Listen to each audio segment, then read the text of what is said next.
Welcome to another Etheria restart video. Hope you guys are having a fantastic day. Guys, we have a brand new update, new events coming to the game. And personally, I gotta say that in the last 2 weeks, they've done an amazing job with the game. Like, they completely transformed the user experience with all of the changes that they've done, especially the QOL changes. One of them, of course, being one of the most obvious thing, and that is the arena loadout. Absolutely game-changing. Being able to keep your characters built for PvP and PvE separately is something that the game desperately needed, and the game feels so much better with it.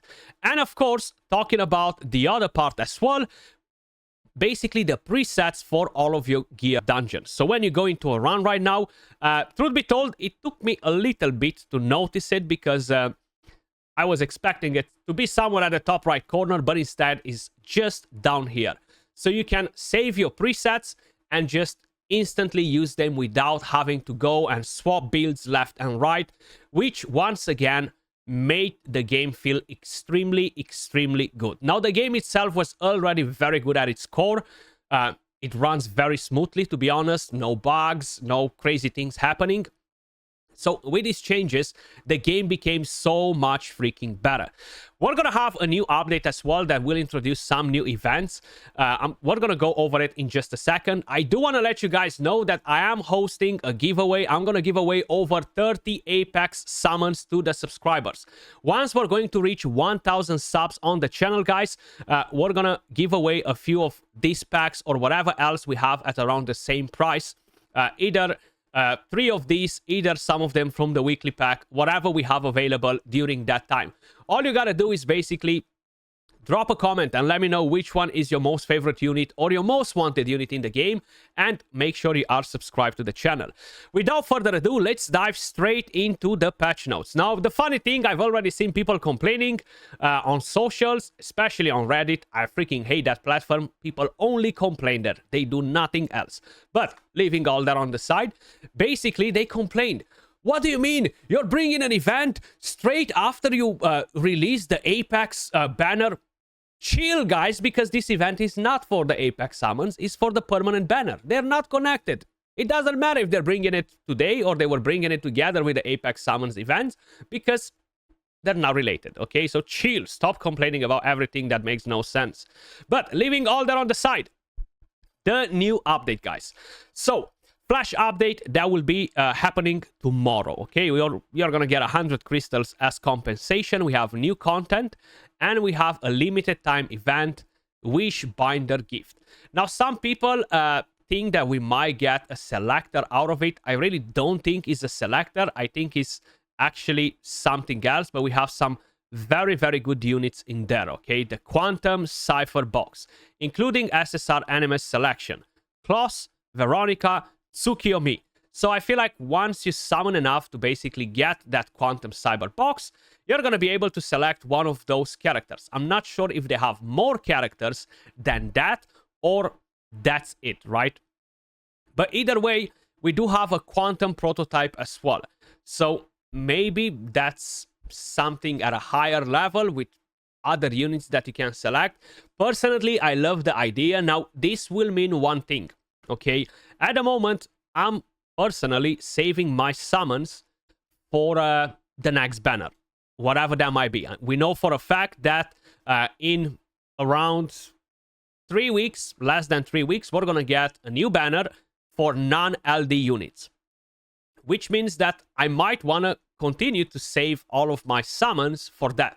But a lot of you guys that are missing some of these characters, including myself, because I do want to get that Mia from there. So probably if I don't need to open 200, 300 of the Anima prototype, I will try to get Mia or whatever other characters they might be in there that I'm missing on my account. And at the same time, maybe pull a Shadow Sonya or something else that I'm missing, right?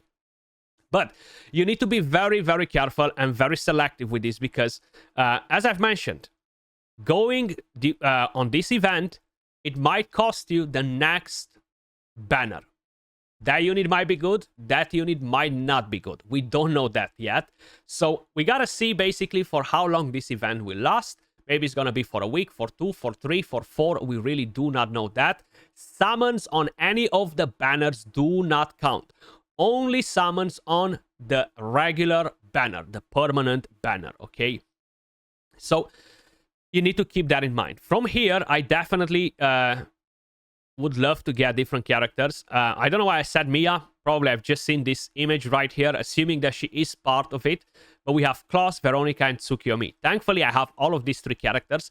But a lot of you guys do not have Tsukiyomi, which is absolutely OP for both PvP and PvE. Not to talk about Klaus, which is nasty, and Veronica, massive for PvP as well. The Quantum prototype could potentially be an upgrade of the Quantum Cypher box, which might include better SSR Animus. We're going to have to wait and see.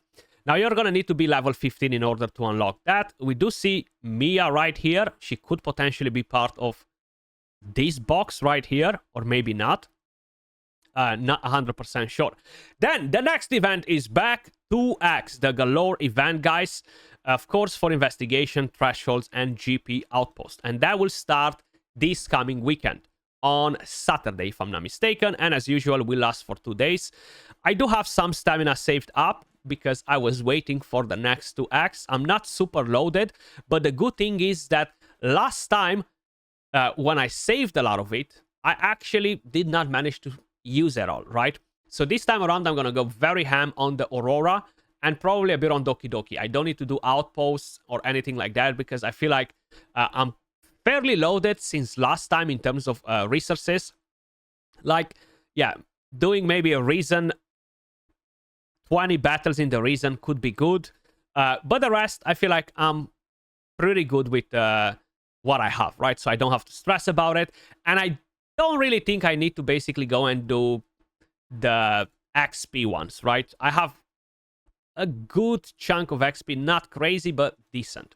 So I will be focusing on Aurora. Then, the next thing. We have a lot of fixes in here as well, guys. So we fixed an occasional issue where normal betting rewards were lost in Champion's Call. I do not like that event at all. And because I do not like it, I do not participate in it at all. And hopefully, that will show the devs that if a lot of people do not participate in it, it's time for them to remove that event and bring something in that is a bit better. Now, I'm not saying necessarily that, oh my god, I cannot play the game because of that event. But personally, I just decided not to take part in it. Up to you guys, of course, what you're doing. I feel like all of the events relate to too much gambling. Everything is gambling, gambling, gambling. And while I am a filthy degenerate gambler, do not get me wrong, because I love gambling, I feel like this actually fills my gambling bar to maximum, and it's about to break it because there's so much gambling involved. Fixed an issue where Animus, Hoyan, and Chloros could revive targets with immunity after killing them. Okay. So they could revive targets with immunity after they kill them. How can you revive an enemy character? Like, that's pretty weird. Fixed an issue where Animus Heinrich's skill Fatal Split Bullet would not trigger counterattacks under certain conditions. Fixed an issue where Animus Mio's skill Misty Day would not trigger counterattacks under certain conditions. Fixed an issue where Animus Forest Spirit Sania's skill Twin Dance level 3 showing an incorrect damage multiplier in the skill description, and level 4 not increasing the damage multiplier as intended. Fixed an issue where the stun probability for the skill Heroic Strike level 3 and 5 on Kachi was displayed incorrectly, making it consistent with the skill description. Fixed an issue in the Cage Rumble where Shadow Flame Hoyan would cause abnormal enemy counterattacks under certain conditions. Corrected the Shell Dark Moon buff tip display for increased hits to match the skill description. Fixed an issue where the number of floors in player card Amber Track was displayed incorrectly. Fixed an issue where the strategy data for Animus Mizuki Makoto was not taking effect.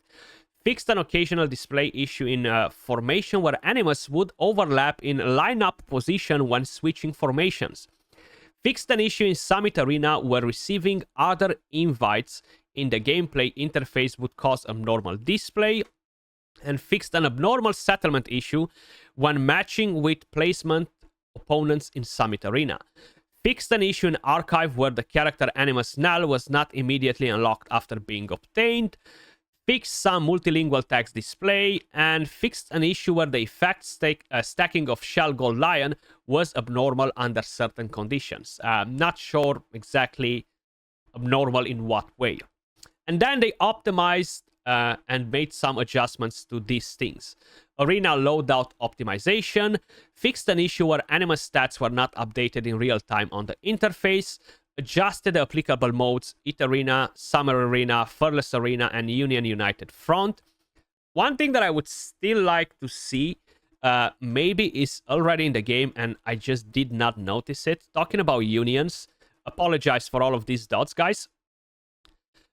I think the PvP mode for building characters should count towards this as well, instead of the regular PvE. I think that would be very helpful. Maybe it is in there already and I've missed it last weekend. Let me know in the comments down below if I did it or not. But I think it would be better if it is related to this as well, because at the end of the day, is a PvP game mode, right? Then, what else we have? Formation optimization. You can now tap the Animus avatar in a preset lineup to view details of the modules and shells equipped on the presets. Nice. Optimize the icon for shell Swift Smite. Improve the stability when using continuous battles. And optimize the model performance of Animus Null. That's pretty much it, guys. We have some nice things coming as well. I love to see it that they're bringing new things more or less every single update. I think that's really, really healthy for the game. And yeah, the game feels a million times better, guys, okay? If you, by any chance, stopped playing it before the last update when they introduced all of these QOL changes, I would strongly recommend you give it a go now, because it's making such a massive difference. Such a massive difference. Let me know what you guys think in the comments down below. How does Etheria Restart feels now after all of these changes? Personally, I think it feels amazing. Yes, there are still things that they should be working on, especially the economy for the Etheria coins, the shell economy with the passives. But other than that, I feel like they've definitely upped their game by a lot since the release. That was all for this video. As usual, appreciate all of you guys watching. Much love, and I will catch you all in the next video. Peace.